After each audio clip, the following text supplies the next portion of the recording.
Hi, I'm Andrea. I'm going to do a quick video here and then I'm going to turn off the camera on me and we're going to process some videos that I captured in December of the planet Jupiter and show you some simple techniques with a color camera. You'll see that all of my various videos are stored on my SSD external drive. It's a super fast drive. It's expensive to get big data, but you only need to hold your videos for a period of time. So we're going to go in here. You'll see these are all my videos of Jupiter. Fire Capture automatically gives them date and UTC timestamps, as well as which filter was used and the planet. So basically, if you have a small piece of software called an SER viewer, you can click on one of these videos, and there is my live video that I was taking of Jupiter. Nothing too special yet, but that's why we process images.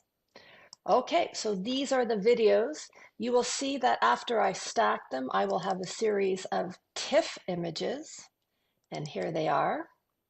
Again, they are not very impressive, but I'll show you how I get the stacked image, and I will show you then how I'm going to process. There was a little red spot there. All right, stand by for the next piece.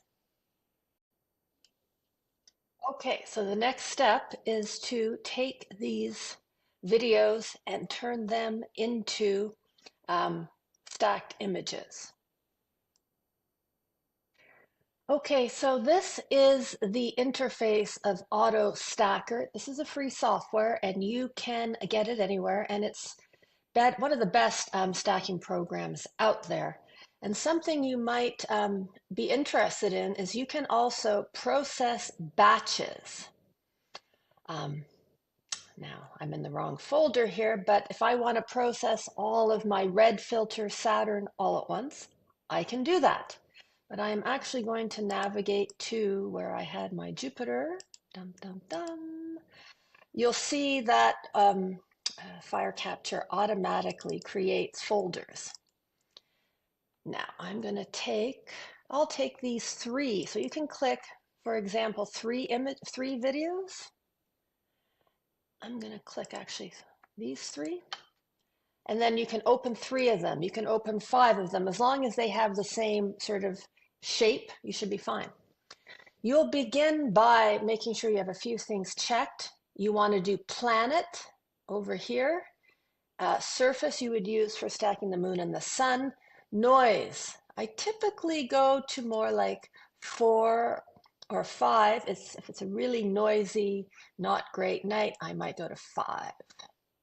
All right, and then I do local, and you hit analyze. And local or global just has to do with how it looks at all of the images. That was pretty fast, and it's for one of three. You'll see here, this will be a batch. This is the quality graph. This tells me this is a real mediocre night with almost 75% below the proper 50% mark. You can see I'm planning on, I usually stack around 25. On this night, I will stack 15%. Sometimes I drizzle, but not for Jupiter. So you want to look at drizzling, yes or no. Normalize stack. You know, I sometimes do it without, sometimes I do it with. As you can see, it normalizes the brightness. I'm going to unclick it actually for Jupiter. All right, this is the percentage of frames to stack, and it will depend on your quality graph. Over here, you can zoom in, you can zoom out. And then the next issue really is alignment points. I have a minimum brightness of 10. Jupiter is pretty bright. I'm going to increase that. I had this set pretty low because I was doing Venus, which was very bright, or Saturn. So I'm going to usually do 48. Let me see how many, 97 points. I could think I can do better. You want to get maybe in the hundreds. That's more like it. Anything that's like 8,000, 4,000 you don't want. 1,500 might be the max. So I have lots and lots of alignment points, and I'm going to ask it to stack. And that's it. That will give us that TIFF image at the end. Because I did batch processing, I can go to sleep now and I'll wake up and I'll have all these images of Jupiter. I'm going to stop now, and the next slide will be techniques for sharpening, which is where the fun really begins.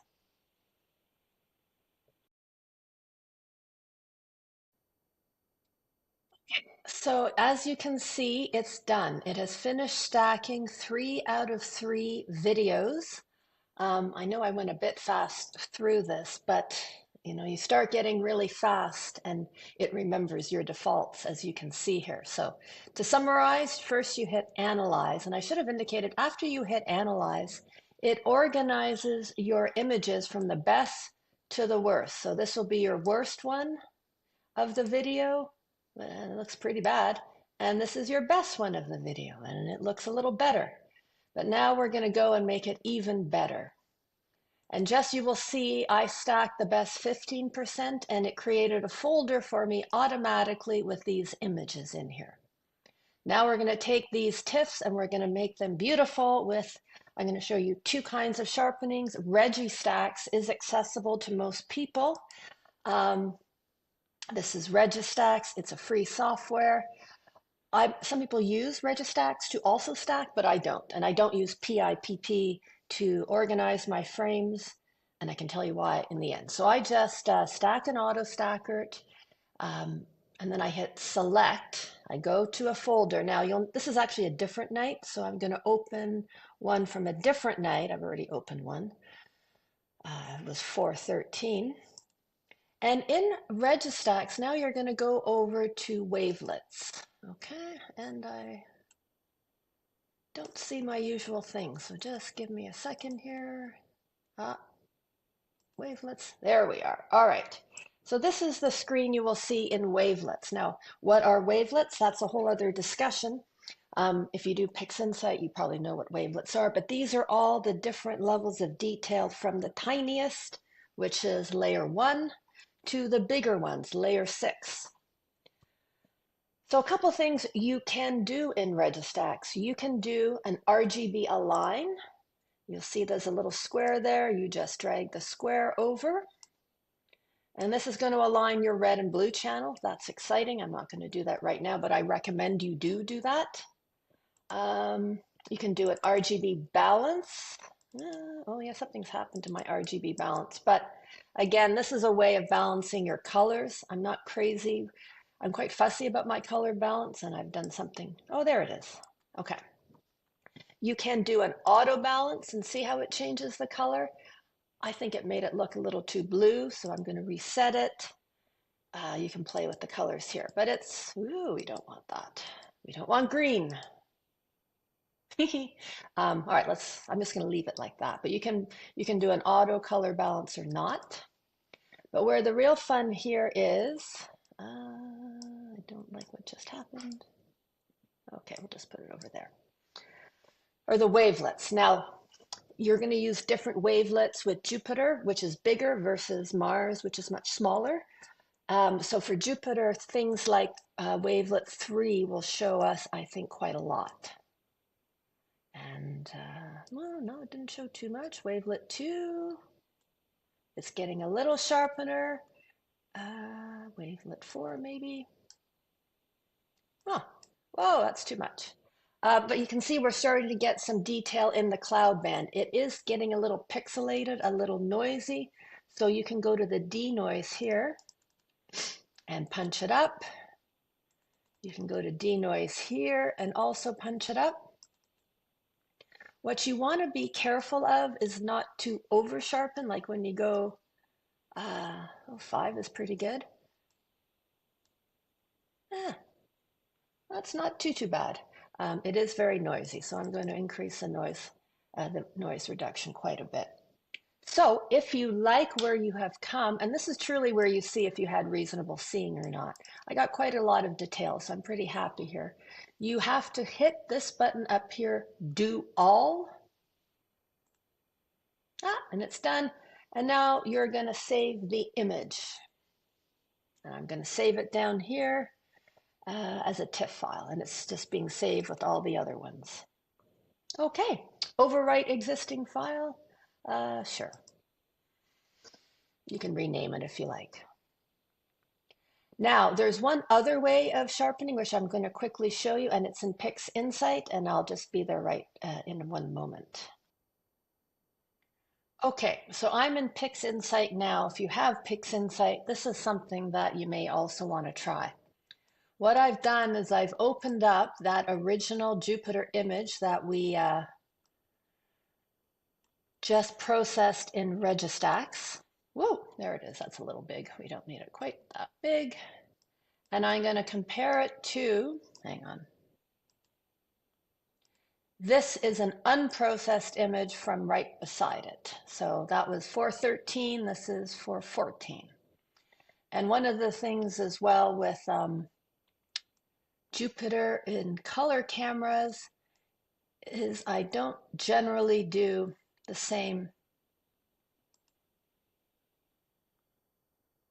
Sorry, just trying to get these to be the same size, which I haven't been able to do. Just a second, pause video.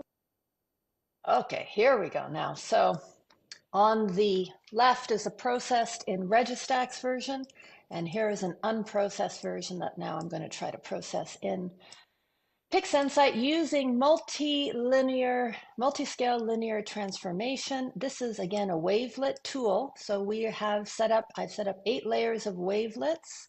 Registax only does so many. And what we want to do is we want to increase the detail on certain layers. So I'm going to start with layer 3. I'm going to try to increase, first we got to do a preview. Let's see what happens when we do a bit of detail on layer 3. Whoa, look at that. That's a lot of detail. If I do a lot of detail on layer 3, I like to do smaller amounts on the layers above and below. Well, maybe I can do a bit more. Let's see what happens. Whoa, that's crazy. That's a lot of sharpening. Let's see what happens if we do layer 4. Yeah, we don't want to go there. That's too much. So back up, layer 4. Back. Whoa, I don't think we're going to touch layer 4 at all. 0. Okay, so I think that looks pretty good. I'm targeting the lightness. Do I want to do a little noise reduction? Maybe do 2 iterations, maybe 3. All right, let's apply and see what happens. Yeah. Something that's interesting is sometimes all right, I'm not going to get into all of this, but so that's the difference between using PixInsight and Registax. We get a little more detail, but when you get more sharpening, you get a bit of noise. Now I'm just going to back up again because sometimes I like to target the RGB. Let's see what happens. Oh, I think that's a little nicer color. It's a little noisier. We're getting a little, yeah, I like that. And I could also then take this, save it, and then apply denoise techniques to it, like in Topaz or something else. So that is how we sharpen our beautiful planets. I can do a quick rotation.